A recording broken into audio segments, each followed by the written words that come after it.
Manisha academy channel में आप लोग का बहुत बहुत स्वागत है। हिंदी साहित्य के महत्वपूर्ण प्रश्नों का संकलन है, जो साहित्य के महत्वपूर्ण मोस्ट इम्पॉर्टेंट क्वेश्चन हैं जो हमेशा एग्जाम में पूछे जाते हैं, आने वाले एग्जाम में भी पूछे जाएंगे ये, तो हम इसकी प्रैक्टिस करेंगे आज। चलिए, क्वेश्चन नंबर फर्स्ट है, किस युग को आधुनिक हिंदी कविता का सिंहद्वार कहा जाता है? तो आधुनिक हिंदी कविता का सिंहद्वार किसे कहा जाता है? भारतेंदु युग को जो है हिंदी कविता का, आधुनिक हिंदी कविता का सिंहद्वार कहा जाता है। अगला क्वेश्चन है, द्विवेदी युग के प्रवर्तक कौन थे? तो द्विवेदी युग के प्रवर्तक हैं महावीर प्रसाद द्विवेदी। अगला क्वेश्चन है, हिंदी का पहला सामाजिक उपन्यास कौन सा माना जाता है? हिंदी का पहला सामाजिक उपन्यास कौन सा माना जाता है? तो ये माना जाता है भाग्यवती उपन्यास है इसको।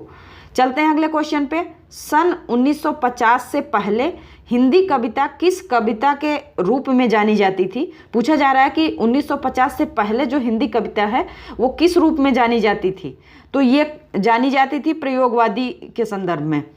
अगला क्वेश्चन है, ब्रज भाषा का सर्वोत्तम कवि कौन है? तो ब्रज भाषा के सर्वोत्तम कवि हैं सूरदास जी। चलते हैं अगले क्वेश्चन पे। आदिकाल के बाद हिंदी में किस साहित्य का उदय हुआ?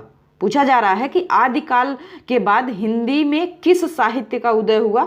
कौन से साहित्य का उदय हुआ? तो ये है भक्ति साहित्य का।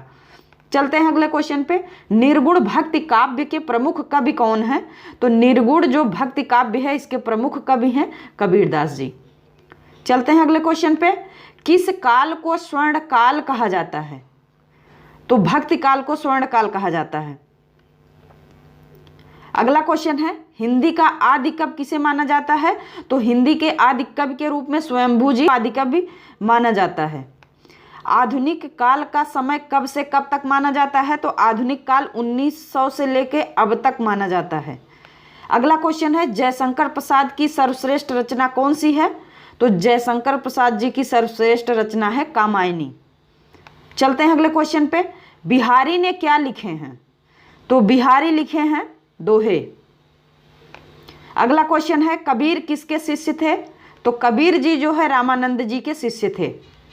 अगला क्वेश्चन है, पद्यावत महाकाव्य कौन सी भाषा में लिखा गया है? तो ये है अवधी में। अगला क्वेश्चन है, चप्पू किसे कहा जाता है? तो चप्पू गद्य और पद्य के संकलन को चप्पू काव्य कहते हैं, दोनों की जो मिश्रित रचनाएं हैं।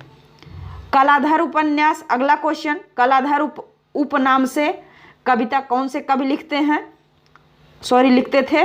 तो ये लिखते थे जयशंकर प्रसाद, कलाधर उपनाम से। अगला क्वेश्चन है, रसनिधि के कवि का उपनाम क्या है? तो रसनिधि के जो कवि हैं उनका उपनाम है पृथ्वी सिंह। अगला क्वेश्चन है, प्रेमचंद के अधूरे उपन्यास का नाम क्या है? तो मंगलसूत्र। मोस्ट इंपॉर्टेंट क्वेश्चन है, बहुत पूछता है एग्जाम में कि प्रेमचंद के जो अधूरा उपन्यास था उसका क्या नाम है? तो मंगलसूत्र। हिंदी का सर्वाधिक नाटककार कौन है? तो हिंदी के जो सर्वाधिक नाटककार हैं, जिसने ज़्यादा नाटक लिखे हैं, तो जयशंकर प्रसाद जी हैं। अगला क्वेश्चन है, तुलसीकृत रामचरितमानस में कौन सी भाषा का प्रयोग किया गया है? तो तुलसीकृत रामचरितमानस में जो जिस भाषा का प्रयोग हुआ है वह अवधी भाषा का प्रयोग है। अगला क्वेश्चन है, एकांकी के जन्मदाता कौन है? तो एकांकी के जो जन्मदाता हैं वो राम कुमार वर्मा जी हैं। अगला क्वेश्चन है, मीराबाई ने किस भाव से कृष्ण की उपासना की? तो मीराबाई जो है जो भाव था वो था माधुर्य भाव। रामचरितमानस का प्रधान रस क्या है? तो रामचरितमानस का प्रधान रस है शांत रस। अगला क्वेश्चन है, सबसे पहले अपनी आत्मकथा हिंदी में किसने लिखी? तो ये लिखने वाले थे डॉक्टर राजेंद्र प्रसाद। अगला क्वेश्चन है, हिंदी कविता का पहला महाकाव्य कौन सा है? तो हिंदी कविता का प्रथम महाकाव्य है पृथ्वीराज रासो। अगला क्वेश्चन है, पृथ्वीराज रासो लिखा कौन है? तो ये चंद्रबरदाई द्वारा लिखा गया है। अगला क्वेश्चन है, हिंदी के सर्वप्रथम प्रकाशित पत्र का नाम क्या है? तो उदंड मार्तंड प्रकाशित पत्र है। अगला है, हिंदी साहित्य की प्रथम कहानी कौन है? तो हिंदी साहित्य की प्रथम कहानी है इंदुमती। अगला क्वेश्चन है आंचलिक रचनाएं किससे संबंधित होती हैं? तो आंचलिक रचनाएं किससे संबंधित होती हैं? यह है क्षेत्र विशेष से, जिसको अंचल कहते हैं। पृथ्वीराज रासो किस काल की रचना है? तो पृथ्वीराज रासो ये आदिकाल की रचना है। अगला क्वेश्चन है हिंदी गद्य का जन्मदाता किसको माना जाता है? तो हिंदी गद्य के जन्मदाता हैं भारतेंदु हरिश्चंद्र जी। अगला क्वेश्चन है कवि कालिदास की अभिज्ञान शाकुंतलम का हिंदी अनुवाद किसने किया? तो अभिज्ञान शाकुंतलम का हिंदी अनुवाद करने वाले राजा लक्ष्मण सिंह जी थे। अगला क्वेश्चन है पद्य साहित्य को कितने भागों में बांटा गया है? तो ये 15 भागों में बांटा गया है पद्य साहित्य को। अगला क्वेश्चन है कवि नरेंद्र शर्मा ने राष्ट्रपिता महात्मा गांधी के निधन से प्रभावित होकर कौन सी रचना की? तो ये जो रचना किए हैं इसका नाम है रक्त चंदन की रचना, ये रक्त चंदन है। अगला क्वेश्चन है नाट्य शास्त्रकारों द्वारा अमान्य रस कौन सा है? तो अमान्य रस है विभत्स रस। ये किसके द्वारा है? नाट्य शास्त्रकारों द्वारा, जिसको अमान्य माना गया है। काव्य शास्त्र का प्राचीनतम नाम क्या था? तो काव्य शास्त्र का प्राचीनतम नाम था अलंकार शास्त्र। अगला क्वेश्चन है रीति संप्रदाय के संस्थापक कौन थे? तो ये हैं आचार्य वामन। अगला क्वेश्चन है हिंदी में काव्य शास्त्र के प्रथम आचार्य कौन हैं? तो प्रथम आचार्य हैं केशवदास जी। अगला क्वेश्चन है साहित्य शब्द किस शब्द से बना है? तो सहित शब्द से बना है। जो सहित शब्द होता है इसी से साहित्य शब्द का निर्माण हुआ है। अगला क्वेश्चन है हिंदी साहित्य में जीवनी साहित्य का प्रारंभ कौन से युग से हुआ है? जो जीवनी लिखने की परंपरा चली है ये कब से हुआ है? तो ये है भारतेंदु युग। अगला क्वेश्चन है हिंदी भाषा और साहित्य के लेखक हैं?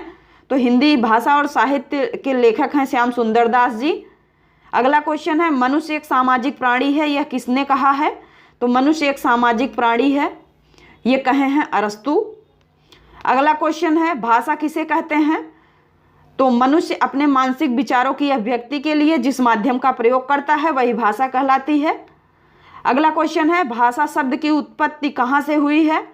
तो ये भाषा शब्द की उत्पत्ति संस्कृत के भास धातु से हुई है।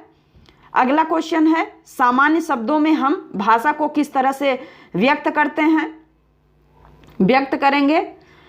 तो ये भाषा वह साधन है जिसके द्वारा मनुष्य अपने भावों और विचारों को बोलकर या लिखकर दूसरे मनुष्यों तक पहुंचाता है। अगला क्वेश्चन है भाषा को मोटे रूप में कितने भागों में बांटा गया है? भाषा को मोटे रूप में 2 भागों में बांटा गया है, एक है लिखित भाषा, दूसरा है मौखिक। तो ये रहे मोस्ट इम्पॉर्टेंट क्वेश्चन जो हिंदी साहित्य से संबंधित थे। हमें उम्मीद है आप लोग को जरूर पसंद आया होगा। यदि पसंद आया वीडियो को लाइक, चैनल को सब्सक्राइब, कमेंट करना ना भूलें। बहुत बहुत धन्यवाद।